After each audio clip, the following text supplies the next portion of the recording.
India is not happy with the European Union's plan to impose a carbon tax on imports of high-carbon goods from 2026.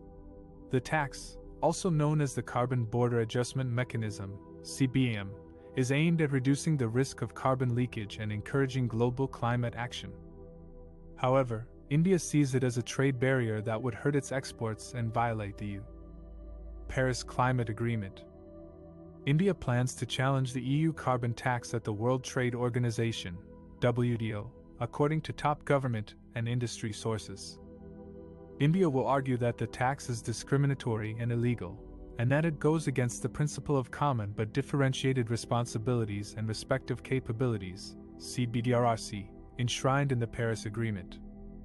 This principle recognizes that different countries have different levels of development and emissions, and therefore different obligations and capacities to address climate change.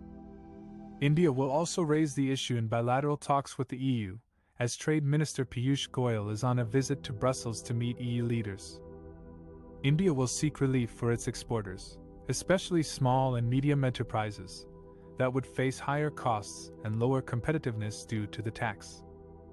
India will also demand that the EU provide financial and technological support to help developing countries transition to low-carbon technologies.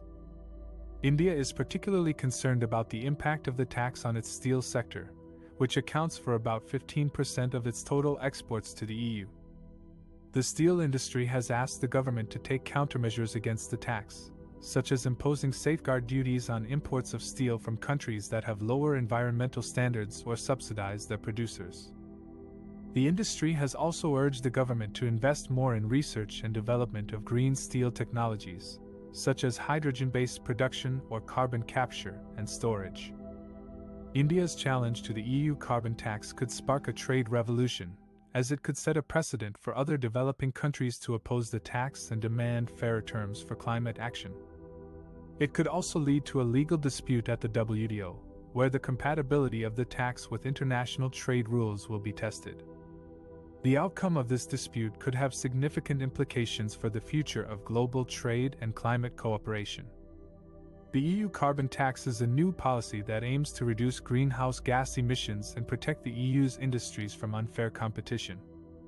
It will impose a tariff on imports of high-carbon goods like steel, iron ore, cement, fertilizers, electricity and hydrogen from countries that do not have a similar carbon pricing system. The tax will range from 20% to 35% depending on the carbon intensity of the product and the sector. How will this affect India's exports of these goods to the EU? According to some estimates, India's exports of iron, steel and aluminium products worth $8.2 billion in 2022 will face extra scrutiny and costs under the EU carbon tax. These products account for 27% of India's total exports to the EU and are among the top sectors that emit carbon dioxide in India. The tax will make them less competitive in the EU market and could lead to trade losses, job losses, and lower revenues for Indian producers. India is not happy with the EU's decision and plans to challenge it at the WTO. India argues that the tax is discriminatory, protectionist, and violates the principle of common but differentiated responsibilities under the UN Climate Convention.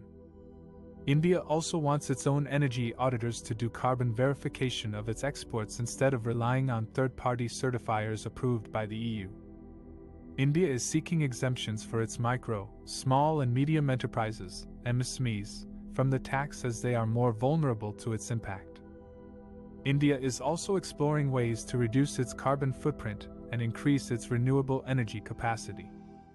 India has set a target of achieving 450 gigawatts of renewable energy by 2030 and has launched several initiatives to promote clean energy, energy efficiency, and green hydrogen. India hopes that these efforts will help it meet its climate commitments and also create new opportunities for trade and investment in low-carbon sectors.